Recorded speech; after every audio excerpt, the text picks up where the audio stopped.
Welcome to the rider driver channel again. स्वागत है आपका एक बार फिर से आपके अपने चैनल राइडर ड्राइवर पर। सबसे पहले आप सभी लोगों को तहे दिल से शुक्रिया कहना चाहूँगा कि राइडर ड्राइवर फैमिली जो है डे बाय डे बढ़ रही है, न्यू सब्सक्राइबर ऐड हो रहे हैं और कुछ मेरी वीडियोज़ हैं जो लगातार चल रही हैं। बट अभी भी मैं आपसे यही रिक्वेस्ट करूँगा कि आप जो है चैनल को ज़्यादा से ज़्यादा सब्सक्राइब करें, वीडियो को ज़्यादा से ज़्यादा शेयर करें, है ना, ताकि हम जल्दी से फैमिली अपनी एक बहुत बड़ी फैमिली बना पाएँ। तो आज की वीडियो में देखा होगा, जैसा कि आपने थंबनेल पे क्लिक किया होगा, है ना, तो उस पर मैंने इन्फॉर्मेशन डाली है कि गाड़ी चोरी हुई और उसकी ज़मानत कराई 1 लाख रुपए में। तो ये सही बात है, डॉक्यूमेंट रखे हैं मेरे पास, कोर्ट का ऑर्डर भी है, ये कोई क्लिक बैट नहीं है ना। मैं कोर्ट का ऑर्डर भी दिखाऊंगा। तो सबसे पहले मैं आपको बता देता हूँ कि हुआ क्या था, गाड़ी मेरी चोरी कब हुई। बहुत ही इंटरेस्टिंग सी घटना है जो मेरे साथ घटी थी और कितना मैं परेशान हुआ था, है ना। कुछ अपनी हरकतों की वजह से भी मैं परेशान हुआ था, वो भी मैं आपको बताऊंगा। और ये भी बताऊंगा कि जब गाड़ी चोरी हो जाए तो आपको क्या करना चाहिए और क्या नहीं करना चाहिए। तो वीडियो पे बने रहें। तो दोस्तों बात करता हूँ कि गाड़ी मेरी कब चोरी हुई थी, ये मैं आपको बताता हूँ। बात है 6 मई, मतलब मई की घटना है, तारीख मुझे याद नहीं, शायद 14 या 15 तारीख को मेरी गाड़ी जो है चोरी हुई थी 2022 में, ठीक है ना। तो होता क्या है कि मैं अपनी गाड़ी जो है मोटरसाइकिल की मैं बात बता रहा हूँ, अपाचे है मेरे पास उसकी। तो अपाचे को मैंने बाहर खड़ा कर दिया अपने ऑफिस के बाहर, अंदर पार्किंग फुल थी, तो पेड पार्किंग थी। तो मैंने सोचा यार बाहर पेड़ भी हैं, तो पेड़ के नीचे मैंने खड़ी कर दी, शाम को जाऊँगा तो गाड़ी ठंडी मिलेगी, अंदर क्योंकि पेड़ वेड़ थे नहीं, तो इसलिए मैंने बाहर खड़ी कर दी। अच्छा जी, अब होता क्या है, गाड़ी मेरी इसी बीच चोरी हो जाती है। अब चोरी कब हुई ये मुझे पता नहीं, क्योंकि मैं सुबह 10:30 बजे ऑफिस पहुंचा। पहुंचने के बाद जो है मैं अपना चला गया। उसके बाद मुझे नहीं पता गाड़ी मेरी कब चोरी हुई कब नहीं चोरी हुई, क्योंकि मैंने आन के गाड़ी को देखा ही नहीं। उसके बाद मैं ऑफिस से निकलता हूँ 6:30 बजे शाम को देखता हूँ तो गाड़ी ही नहीं। मैंने कहा यार गाड़ी कहाँ चली गई। फिर मैंने इधर उधर देखा, फिर मुझे कुछ समझ में नहीं आया। फिर मैंने और थोड़ा सा सर्च किया आसपास, तो मुझे लगा कि शायद मैंने बाहर खड़ी करी थी, क्योंकि क्रेन भी कभी कभी आ जाती है ना, तो टो करके ले जाती है। तो मुझे लगा शायद पुलिस वाले आए होंगे तो गाड़ी उठा करके ले गए होंगे। फिर मैंने गार्ड से पता किया, मैंने बोला यार गाड़ी खड़ी करी थी, तो यहाँ पे मतलब कोई क्रेन वगैरह आई थी पुलिस वुलिस की, क्या वो चल रही थी क्या ड्राइव वगैरह। कह रहे नहीं भैया, अगर जाती तो फिर सबकी जाती, आपकी क्यों जाएगी। फिर मेरे कुछ समझ में नहीं आया यार, मैं थोड़ा परेशान हो गया। फिर मैं एक बार गया चौकी पर, मेरे ऑफिस से थोड़ी सी दूरी पर ही है, सेक्टर 58 पर। तो मैंने बोला कि ऐसे ऐसे सर गाड़ी जो है मेरी चोरी हो गई है, वो मुझे मिल नहीं रही है। कह रहा कहाँ खड़ी करी थी। मैंने बोला कि ऑफिस के बाहर ही खड़ी करी थी। तो बोलते हैं कि अच्छा यार देख लो कैमरे में, देखो कहाँ खड़ी है कहाँ नहीं। मैंने कहा ये भी ठीक है। फिर मैं जाता हूँ वापस अपने कंट्रोल रूम, यानी ऑफिस में। मैंने कंट्रोल रूम में बताया कि यार ऐसे ऐसे मेरी गाड़ी चोरी हो गई तो मुझे रिकॉर्डिंग देखनी है। तो उसने अपने सुपरवाइजर से कहा कि मुझे रिकॉर्डिंग जो है सुबह से स्टार्ट करी। तो वहाँ पे जो मुझे दिखा सबसे पहले, तो वहाँ बन रहा था ब्लाइंड स्पॉट। ठीक है, गाड़ी जो है मेरी दिख ही नहीं रही थी, सिर्फ मैं आता हुआ दिख रहा था और अपने जो है फ्लोर की तरफ जाता हुआ दिख रहा था, मतलब ऑफिस में अपनी टावर की तरफ। बट गाड़ी जो है मेरी उसमें आते जाते कहीं दिख नहीं रही थी, क्योंकि वहाँ बन रहा था ब्लाइंड स्पॉट। फिर मैंने बोला यार अब क्या ही करें, इसका तो कोई फायदा नहीं हुआ। फिर मैं दोबारा से जाता हूँ चौकी पर। फिर मैंने चौकी पे जो करके बोला कि भैया ऐसे ऐसे बात है, वहाँ तो ब्लाइंड स्पॉट बन रहा है, मैं सिर्फ पैदल जाता हुआ दिख रहा हूँ, गाड़ी ना मेरी आते दिख रही है ना जाते दिख रही है, क्योंकि वहाँ ब्लाइंड स्पॉट बन रहा था। तो पुलिस वाले बोलते हैं कि यार देख ले थोड़ा सा और इधर उधर सर्च कर ले, हो सकता है कोई बदल के ले गया हो। अब मुझे इतना अजीब लगा ये सुन करके कि मतलब बदल के ले गया, मतलब क्या, मतलब जूते चप्पल थे क्या यार, क्या मतलब कोई मंदिर या मस्जिद में होता है ना कि बदल के ले जाओ या किसी का उठा लो। तो मुझे यार कुछ समझ में नहीं लगा, लेकिन पुलिस वालों से ज़्यादा बहस करोगे तो तुम्हें पता है फिर क्या होता है। मैंने कहा अच्छा चलो ठीक है मैं देख लेता हूँ। फिर मैंने 10-15 मिनट और सर्च करा अच्छे से। मैंने कहा कहीं यार कहीं इधर उधर तो नहीं खड़ी कर दी, किसी ने मजाक तो नहीं कर दिया। भाई मुझे आधा घंटा हो गया, आधा घंटा ढूंढते ढूंढते जब मैं थक गया ना, अंधेरा हो गया, 7:30 बज गए। फिर मैं दोबारा से चौकी पे गया, मैंने बोला जी सर मैंने तो ढूंढ ली, मुझे मिल ही नहीं रही थी गाड़ी जो है मेरी, अब मिल नहीं रही, पता नहीं कहाँ चली गई। तो वो पुलिस वाला बोलते हैं कि ठीक है कोई बात नहीं, तुम जो है कल आ जाना, हम तुम्हारी एफआईआर कर देंगे। इतना कह के वो चल दिए। फिर मैंने बोला सर एक बात तो बताओ, ये आप बोलोगे कल एफआईआर कर देंगे, गाड़ी मेरी आज चोरी हो गई, उससे कोई घटना हो जाए, कोई मर्डर करके भाग जाए, कोई डकैती कर ले उस पर, तो फिर उसका रिस्पॉन्सिबिलिटी तो मेरे ऊपर आएगी। कह रहा कोई बात नहीं, वो तो तुम हमारे पास आ गए ना, तुमने हमें बता दिया, आप इसकी टेंशन मत लो, हम आपकी जो है एफआईआर कल आ जाना, कल कर देंगे। फिर मैं वहाँ से चला गया। वहाँ से जाके रास्ते में मेरा दिमाग ख़राब हो गया। मैंने बोला यार ये क्या हो गया अचानक से। फिर मुझे दिमाग में क्लिक किया कि यार साइकिल चोरी नहीं हुई है, मोटरसाइकिल गाड़ी चोरी हुई है। अगर डकैती या कुछ इस तरीके की घटना हो गई और ये गाड़ी पकड़ी गई तो फंसूंगा तो मैं, और इसमें मेरी एफआईआर भी नहीं हुई है, ना ही मैंने अभी पुलिस को कॉल किया। और यही लोग फिर बोल देंगे कल को कि भैया तुमने तो एफआईआर नहीं कराई थी, गाड़ी तुम्हारी चोरी है, तुम रिस्पॉन्सिबल हो, तुम्हें फिर वो करना पड़ेगा। तो मेरा जो है दिमाग ख़राब हो गया। मैंने तुरंत से फ़ोन निकाला और 112 पे कॉल करके मैंने सबसे पहले ये जानकारी दे दी कि भैया मेरी गाड़ी जो है चोरी हो गई। तो विद इन 5 मिनट्स मेरे पास जो है 112 की जो पीसीआर गाड़ी होती है वो आ गई।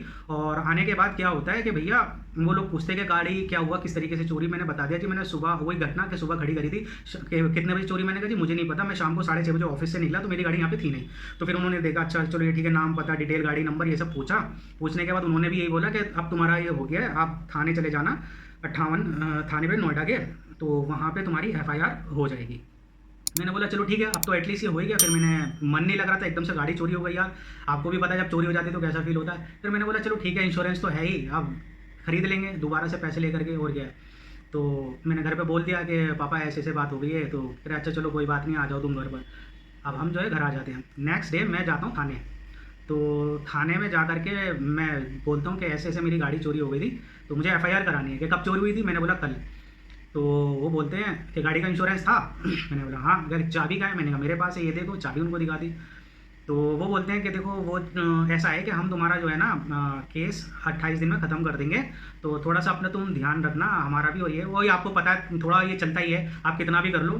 तो मैंने बोला चलो ठीक है यार, अब जब हो ही गई है चोरी, अब मिलेगी है नहीं तो क्या ये वो करना। मैंने कहा चलो ठीक है, आप ये सब खत्म करा दो। तो उसमें जो वहाँ पे कंप्लेंट करने वाले थे, एफआईआर लिखने वाले थे, तो वो बोलते हैं कि यार मेरे पास जो है अभी टाइम नहीं है, तुम शाम को आना। मैंने बोला भैया ऐसा है कि मैं रहता हूँ दिल्ली और मैं आ नहीं सकता बार बार। तो बोले कि फिर कल आना। इतना सुन के ना मेरा दिमाग ख़राब हो गया। अरे मैंने बोला यार मैं कोई मतलब गाड़ी मेरी चोरी हुई है, एफआईआर तुम कर नहीं रहे हो, मैं चक्कर थोड़ी काटता रहूँगा बार बार। तो कोई बात नहीं, फिर मैं आ जाता हूँ अपने घर। अब देखो यहाँ से खेल शुरू होता है, क्या होता है घर पे आने के बाद मैंने फ्रेंड से डिस्कस करता हूँ, मैं बताता हूँ यार थाने में ऐसे ऐसे बात हो रही है। तो उसने मेरे को जो है सजेशन दिया कि तुम जो है जितने भी बड़े बड़े अधिकारी हैं उन सबको ईमेल कर दो कि मेरी गाड़ी ऐसे ऐसे चोरी हो गई और मेरी जो है कोई एफआईआर लिख नहीं रहा है। मैंने बोला अच्छा चलो ऐसे ही करता हूँ। तो रात को मैंने 12 बजे ईमेल किया एसीपी, डीसीपी, डीआईजी, जो लखनऊ के एडीजी लॉ एंड ऑर्डर हैं उनको भी, ठीक है ना, और जितने भी एनसीआर के जितने भी पुलिस महकमे आते हैं सबको मेल करके, और यहाँ तक के जो कानून मंत्री थे किरण रिजिजू, उनकी ईमेल आईडी पर भी मैंने मेल शूट कर दी रात को। उसके बाद क्या होता है, मैं तसल्ली से बैठ गया क्योंकि मुझे पता था गाड़ी मिलेगी नहीं, फिर उससे कोई फ़ायदा नहीं है ज़्यादा कुछ करके। भाई साहब 2 दिन के बाद मेल शूट करने के, अच्छा हाँ, जब मैंने मेल शूट की तो नेक्स्ट डे मुझे रिप्लाई आया नोएडा के एसीपी या डीसीपी मेल आईडी से कि आप जो है ये वाले जो एक एसीपी हैं इनको जो है और मेल कर दो। मैंने उनको भी मेल कर दिया अच्छा जी, अब जब ये सब हो गया तो मेल जब शूट हो गई तो उसके 2 दिन बाद दिल्ली पुलिस का एक जो है कांस्टेबल मेरे घर पे आता है कि ऐसे ऐसे मेरा पता पूछता है, नाम पूछते हुए। तो मेरे पड़ोसी उन्होंने बता दिया कि हाँ यहाँ पे रहता है। तो बताते हैं कि भाई आपकी गाड़ी चोरी हुई थी। मैंने कहा कह रहे वो मिल गई है। अरे मैंने बोला यार मिल गई है? मैंने कहा अच्छा कहाँ मिली? बोले कि आनंद विहार है वहाँ पर जो है वो चेकिंग के दौरान पकड़ी गई है रात को। मैंने बोला अच्छा। मैंने कहा चोर पकड़े? बोले कि हाँ चोर वोर सब पकड़े गए हैं। ऐसा है अब आप एफआईआर की कॉपी ले आओ और अपनी गाड़ी जो है वहाँ से ले जाओ अब यहाँ पे मामला बनता है 2 स्टेट का। गाड़ी मेरी कहाँ चोरी हुई? नोएडा उत्तर प्रदेश में। पकड़ी कहाँ गई? दिल्ली के अंदर। अब समझना यहाँ से ध्यान से कि किस तरीके से ये खतरनाक सिचुएशन होती है। तो भैया मैं जाता हूँ फिर से थाने कि मैं बताता हूँ ये कहानी कि ऐसे ऐसे मेरी गाड़ी जो है पकड़ी गई है और मिल गई है। तो वो पुलिस वाले भी शौक हो जाते हैं नोएडा के कि अच्छा मिल गई है गाड़ी तेरी। मैंने बोला यार तुम खुश हो रहे हो या दुखी हो रहे हो कि मेरी गाड़ी मिल गई है? तो बोलते हैं कि अच्छा ठीक है यार अब तो रात बहुत हो गई है, तुम फिर कल आना। अब मैंने कहा यार ये बड़ी मुसीबत है। तो इतने में फिर मेरे पास फ़ोन आता है दिल्ली पुलिस का जो जिन्होंने पकड़ी थी, तो कि भाई तुम्हें गाड़ी चाहिए या नहीं चाहिए? मैंने बोला कि हाँ मैंने एफआईआर कराने के लिए बोला था तो अभी हुई नहीं है, कल हो जाएगी। तो बोला अच्छा। तो उन्होंने क्या किया, मेरी गाड़ी जो है मालखाने में जमा कर दी दिल्ली पुलिस ने, ठीक है ना, क्योंकि एफआईआर उनको मिली नहीं और मैं भी कोई रिश्वत देने के चक्कर में था नहीं दिल्ली पुलिस को। तो उन्होंने जो है मेरी गाड़ी मालखाने में जमा कर दी और उस पर मुकदमा लगा दिया कि चोरी में पकड़ी गई है और चोरों को उन्होंने बंद कर दिया। अब मैं जाता हूँ नेक्स्ट डे सुबह उत्तर प्रदेश पुलिस यानी नोएडा पुलिस के पास थाने के अंदर। तो वहाँ जब मैं थाने में जाता हूँ तो मैं उनको बताता हूँ कि ऐसे ऐसे बात हुई थी और जो है मेरी गाड़ी अब मिल गई है। तो वो बोलते हैं कि किसने पकड़ी, मेरी बात करो। फिर मैंने दिल्ली पुलिस से बात कराई। फिर उसके बाद जो है एफआईआर तब भी नहीं होती है। उसके बाद बोलते हैं कि अब ये गाड़ी जो है आपकी पकड़ी गई है ना, अब ये गाड़ी पहले हम थाने लेकर के आएंगे नोएडा में क्योंकि यहाँ से चोरी हुई थी। मैंने बोला यार ये भी बड़ा मसला है। तो मैंने बोला चलो ठीक है चलो आप चलो। कह रहा है कि वो गाड़ी मंगाओ आप। मैंने बोला यार मैं गाड़ी क्यों मंगाऊंगा, आप थाने से चलो जो सरकारी वाहन है। कह रहा यार वो तो उसका पता है वो कब आएगा कब जाएगा, फिर देखो यार काम तुम्हारा ही है, तुम्हारी गाड़ी भी ऐसे खड़ी रहेगी तो उसका यार देख लो तुम किस तरीके से कराना, काम तो तुम्हें ही कराना पड़ेगा। यार ये सुन के तो मेरा और दिमाग ख़राब हो गया। फिर मैंने बोला चलो ठीक है, मैंने किसी तरीके से कैब बुक कर ली। कैब वही करीब 800 साढ़े 800 रुपये नोएडा से दिल्ली के उसने लिए। हम 3 लोग एसआई और एक कांस्टेबल और मैं, हम 3 लोग जाते हैं, ठीक है ना, आनंद विहार थाने पर। थाने पे जाने के बाद वहाँ पे वो सब लिखा पढ़ी होती है पूरा, वहाँ पे जो है हम जाते हैं सुबह को और वहाँ से निकलते हैं हम 3:30 4 बजे, इतनी लिखा पढ़ी होती है। तो अब वो जो भी होता होगा इनके मतलब आपस में लिखा पड़ेगा माल खाने में, क्योंकि कलंदरा बन जाता है दिल्ली के अंदर, वो मतलब एक तरीके से मुकदमा ही होता है।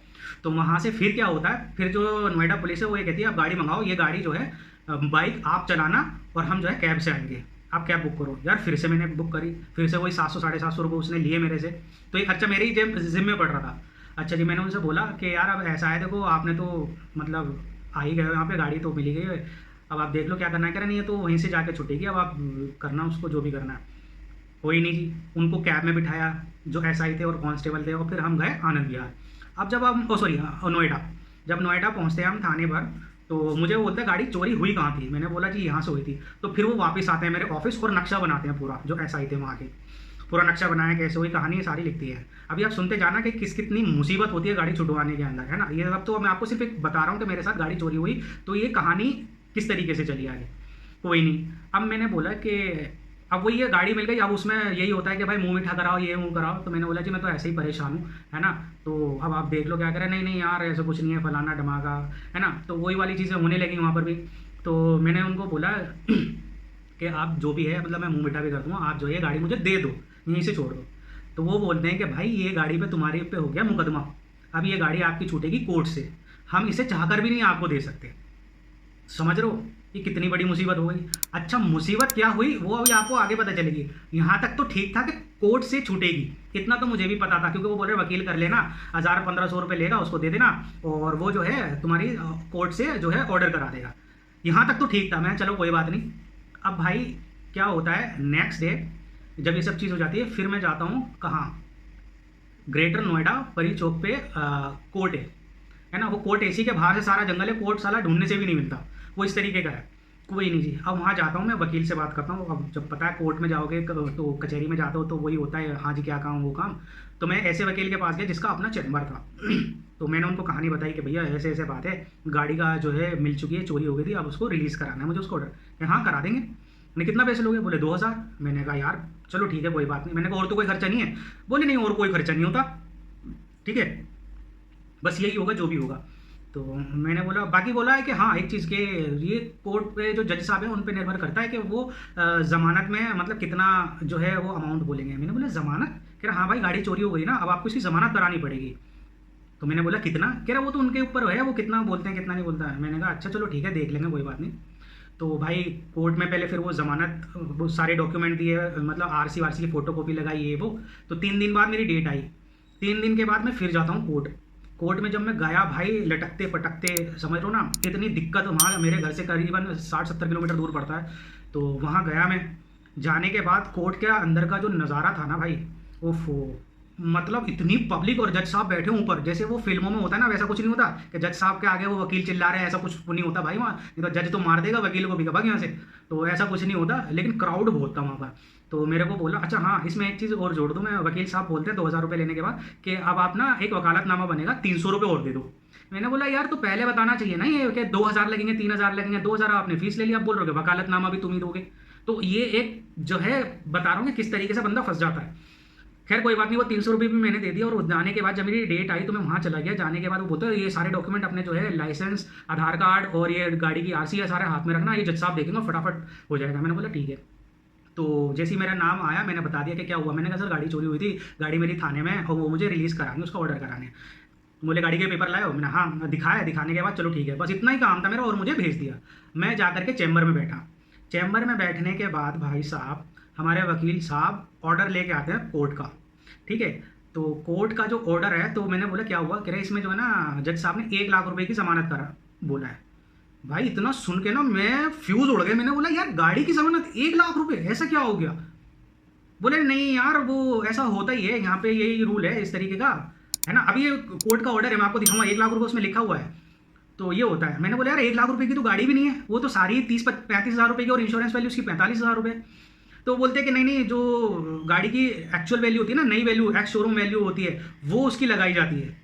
अब मैंने कहा यार मान लो किसी की गाड़ी 2 लाख रुपए की उसने खरीदी पुरानी और उसकी गाड़ी चोरी हो गई, और बदकिस्मती से उसकी गाड़ी मिल गई वापस, तो फिर क्या होगा, कह रहा तो उसको उतने ही अमाउंट की जो जमानत करानी पड़ेगी, यानी जो उसकी नई वैल्यू की। फॉर एग्जांपल अगर किसी के पास क्रेटा है तो 12 लाख रुपए की जो है बॉन्ड देना पड़ेगा। ये वकील साहब ने मुझे बताया। इतना सुन के तो भाई मैं इतना शौक हो गया, मैंने कहा यार क्या कानून है भाई, जो बंदा विक्टिम है उसी को और लूट लो, है ना। अब मैं आपको दिखाता हूँ कोर्ट का ऑर्डर, पहले मैं आपको दिखा देता हूँ FIR।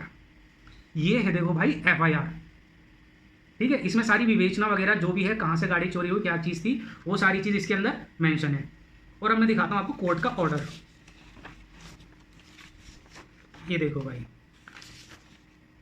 क्या लिखा है, न्यायालय द्वितीय ऊपर, ठीक है। ये देखो आप, ठीक है। अब मैं आपको दिखाता हूँ, आप ये देखो पॉइंट नंबर 1 गौर से, एक सेकेंड,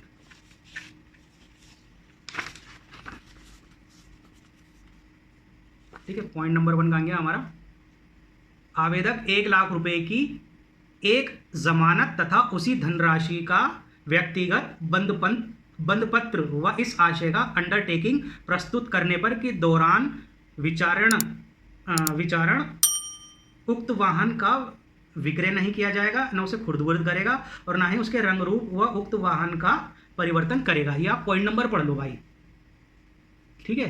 ये पॉइंट नंबर पढ़ लो और यहाँ पे लिखा है 1 लाख रुपए। वीडियो को आप पॉज भी कर सकते हो, ठीक है ना, आप ये खुद पढ़ सकते हो कि 1 लाख रुपए की जमानत और या बॉन्ड, ठीक है, या उसी के बराबर की RC आपको जमा करनी पड़ेगी। अब मैंने बोला यार 1 लाख रुपए मैं कहाँ से लेकर के आऊँगा, तो वकील साहब बोलते हैं कोई बात नहीं, आप या तो बॉन्ड दे दो इसको कोर्ट को, या आप क्या करो कि एक गाड़ी की जो है आप RC लेकर के आओ जिसकी वैल्यू 1 लाख रुपए हो, उसकी RC की कॉपी जो है जो रख लेंगे कोर्ट में और उसकी RC जो है पंच कर देंगे। मैंने कहा फिर क्या होगा, उसमें ये होगा कि भाई साहब जब तक आपका केस चलेगा ना तब तक वो जो आप गाड़ी लेकर के आओगे वो अपनी गाड़ी बेच नहीं सकता। अबे भाई मैं सुन के और झंड हो गया। मैंने बोला यार मतलब गाड़ी छुड़ा रहा हूँ मैं या मैं कोई और भसुड़ी पाल रहा हूँ मैं अंदर।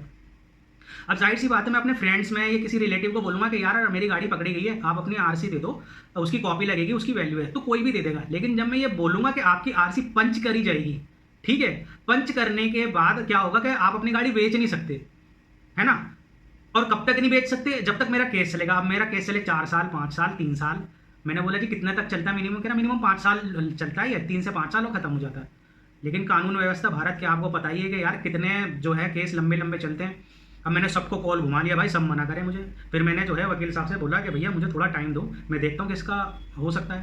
भाई साहब मेरे को ये सब करते करते 5 दिन हो गए, ठीक है। और मेरी गाड़ी जो है थाने में ऐसी ही पड़ी थी, मेरे को कोई नहीं मिला कि जो अपनी गाड़ी की RC दे दे, ठीक है। अब होता ऐसा नहीं था कि गाड़ी की RC कोई नहीं दे रहा था, मिल रही थी, सबकी मिल रही थी। लेकिन क्या था, पीछे क्यों हट जाते थे, जहां वो RC पंच होने की बात होती थी और जहां पे बात ये होती थी कि आप जिसकी RC लेकर के आओगे वो अपनी गाड़ी जो है बेच नहीं सकता।